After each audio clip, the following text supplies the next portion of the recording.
বক্তৃতা যিনি রাখছেন তার নাম নূপুর দাস। বিষয় সমাজে মন্ত্রতন্ত্রের প্রভাব। মাননীয় বিচারক মণ্ডলী ও উপস্থিত সকলকে সম্মান জানিয়ে আমি সমাজে মন্ত্রতন্ত্রের প্রভাব সম্পর্কে দু চারটি কথা বলছি। মাননীয় বিচারক মণ্ডলী, আমার প্রথম কথা হলো মা সরস্বতী দেবীকে নিয়ে। উনি নাকি বিদ্যার অধিষ্ঠাত্রী দেবী, সবার মাথায় কণ্ঠে হস্তে অধিষ্ঠান করেন। ওনার মন্ত্রপুত ফুল বেলপাতা জল স্পর্শেই নাকি কোনো ছেলেপিলেকে আর কোনো লেখাপড়া করতে হবে না, এমনিতেই ডিগ্রিধারী হয়ে যাবে। মাননীয় বিচারক মণ্ডলী, আমি দ্বিতীয় পয়েন্টে আসি। এই যে বিপত্তারিণীর তাগা 13টা গিট মারা থাকে, 13 রকম বিপদ থেকে উদ্ধার। এই যে বাবা তারকেশ্বরের তাগা, লোকনাথের মন্ত্রপুত যে তাগা পড়লে নাকি রণে বনে জলে জঙ্গলে যেখানেই যাবেন না কেন সমস্ত বিপদ মুক্ত। তাই আজকে খবরের শিরোনামে মাননীয় বিচারক মণ্ডলী আপনারা কি দেখেন যে কত রকম বিপদ সমাজে অবস্থিত। আমি আমার তৃতীয় পয়েন্টে আসি। এই যে কালিকা শক্তি দেবী, উনি নাকি সর্বশক্তিমান। সারাদিন একটা মানুষ নির্জলা উপোস করে সারা রাত মন্ত্র পড়ে একটা কালী পুজো শেষ করে যখন সে কিছু মুখে দেয়, দেখা যাচ্ছে যে হয় সে অসুস্থ আর নয় সে মৃত্যুর কোলে ঢলে পড়ছে। আমার নিজের অনেক পরিবারবর্গকে এই অসহায় মৃত্যুতে পরিণত হতে আমি দেখেছি। তাহলে কোন মন্ত্রশক্তি এটা, যে মন্ত্রশক্তি মানুষের জীবন কেড়ে নেয়? মাননীয় বিচারক মণ্ডলী, নিশ্চয়ই আপনারা এগুলো জানেন। আমি আমার চতুর্থ পয়েন্টে আসি।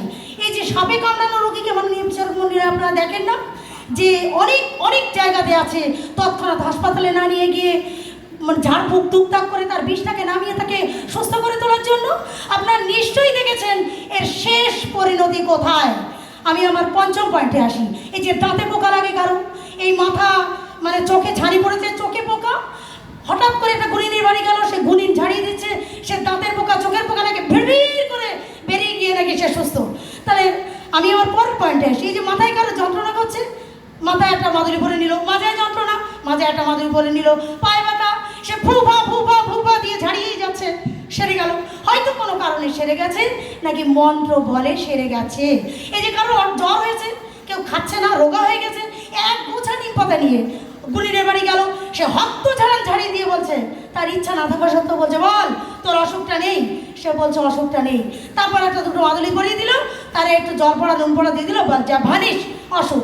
মাননীয় বিচারক মণ্ডলী, আপনারা বলুন যে আজকের সমাজে দাঁড়িয়ে এই বাবা মা যে এত সম্পত্তি করিয়ে এই সরকার পক্ষ এত মেহনত, এত পরিশ্রম করে, এত অর্থ খরচ করে এক একটা সন্তানকে কেন বিভিন্ন ডিপার্টমেন্টের ডাক্তার বানায়, যদি মন্ত্রতন্ত্রে সব রোগ ভ্যানিশ হয়ে যেত।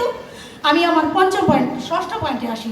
এই যে একটা মানুষ মরে যাওয়ার আগের মুহূর্ত পর্যন্ত সমাজের সংসারের দায় দায়িত্ব কর্তব্য সমস্ত বিবেক দিয়ে সংসার আগলে রাখে, ঠিক মরে যাওয়ার পর মুহূর্তেই নাকি সে অশরীরী আত্মায় পরিণত হয় এবং সেই বাড়ির অমঙ্গল করতে সচেষ্ট হয়। তাই আজকের জগতে এই বিজ্ঞান মনস্ক যুগে দাঁড়িয়েও এত বড় কুসংস্কারের মধ্যে আমরা জড়িয়ে আছি যে এই শ্রাদ্ধ শান্তি মুখাগ্নি করে এই মানুষটার দেহটাকে এই বাড়ি থেকে বিতাড়িত করতে হবে। এ কোন জঘন্য সমাজ ব্যবস্থা?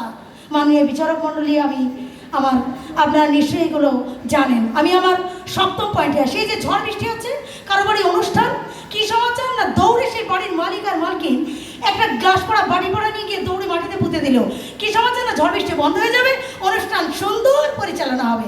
হায় রে হায় মাননীয় বিচারক মণ্ডলী, এই প্রকৃতিকেও মন্ত্র বলে জয় করা যায়? আজকের বিজ্ঞান মনস্ক যুগে এসে দাঁড়িয়ে মানুষ এতটা নির্বুদ্ধিতার পরিচয় দেয়। আমি আমার অষ্টম পয়েন্টে আসি। এই যে আমি ছোটবেলা থেকে দেখি কারো জেনে পেয়েছে, পড়িতে পেয়েছে, উপরের দোষ কি করলো, একটা গণিত ডেকে আনলো, সে কি করলো, একটা ঝাঁটা দিয়ে মুড়ো ঝাঁটা দিয়ে হত্ত ঝাঁটা ফুফা ফুফা করে মন্ত্র চালিয়ে যাচ্ছে। হঠাৎ দেখলাম সেই রুগীটা জুতো মুখে করে নিয়ে দৌড়ে গিয়ে ধস করে পড়ে গেল। কি তার তার জেনে পড়ি সব মন্ত্র বলে দূর হয়ে গেল। একটু সর্ষে পড়া নুন পড়া দিয়ে দিল, সেরে গেল তার সমস্ত জেনে পাওয়া ভূতি পাওয়া সব। এই যে কারণ মেয়ে পরে কারো বউ সংসার করছে না, কারো স্বামী পরের স্ত্রীর প্রতি কাতর, দৌড়ে গেল গুলিনের বাড়ি, সেই বাড়ির মানুষ অসহায় অবস্থায় একটা হাঁড়ি পোড়া দিল, সেই হাঁড়িটা বাড়িয়ে দিয়ে নাকি বালিতে পুড়িয়ে হদ্দ পোড়ান পুড়িয়ে দিল, নাকি সেই হাঁড়ি যত জ্বলে উঠবে সেই বউ নাকি ছটফট করে এসে সংসারে হাল ধরে নেবে, সুন্দর ভালোবাসার মধ্যে জড়িয়ে পড়বা। সেই স্বামী যে ভালোবাসায়, সে নাকি সে ভালোবাসা বাবারে মারের বলে ছেলেদের তার নিজের সংসারের প্রতি এসে দায় দায়িত্ব পালন করে নেবে। হায় রে হায়, মাননীয় বিচারক মণ্ডলী, এ কোন হাস্যকর সমাজে আমরা আছি। আমি আমার পরের পয়েন্টে আসি। কারণ মানে ছেলেপিলে লেখাপড়া করতে ভালোবাসছে না, কারণ বাচ্চা হয়তো মানে বাইরে কোনো মন যাচ্ছে, কোনো ছেলে হয়তো সে বাড়িতে দাঁড়ায় না, তার বাবা মা কী করলে একটা বড় বড় কবচ তার গলায় হাতে আয়নার মতো এনে পরিয়ে দিল। কি না ওই আয়না যত জল আয়নার মতো ওই কবচ যে যত জল করবে ওদের জীবনের নাকি সব সমস্যা মিটিকে জল হয়ে যাবে। আমি আমার শেষ পয়েন্টে আসি। মাননীয় বিচারক মণ্ডলী, আজকের এই বিজ্ঞান মনস্ক যুগে এসে দাঁড়িয়ে যারা এই বিজ্ঞানের বড় বড় পুলি ঝাড়ছে তাদের হাতে প্রায় 10টা আঙুলে গলায় আপনারা দেখতে পাবেন হিরে জহরত চুনি মণি মুক্ত, মানে নিকেল কোবাল্ট চুনি যা যেখানে আছে সবই সোনা রূপা তামা দিয়ে বাধাই করে হাতে গলায় ঝুলিয়ে রেখেছে। মানে কি এই মন্ত্রভূত পাথরেও নাকি কথা বলে? তাই এটা কি এই বিজ্ঞান মনস্ক যুগে এসে দাঁড়িয়ে এখনো বিশ্বাসযোগ্য? মাননীয় বিচারক মণ্ডলী, আমি আর কিছু বললাম না, এখানেই শেষ করছি। নমস্কার।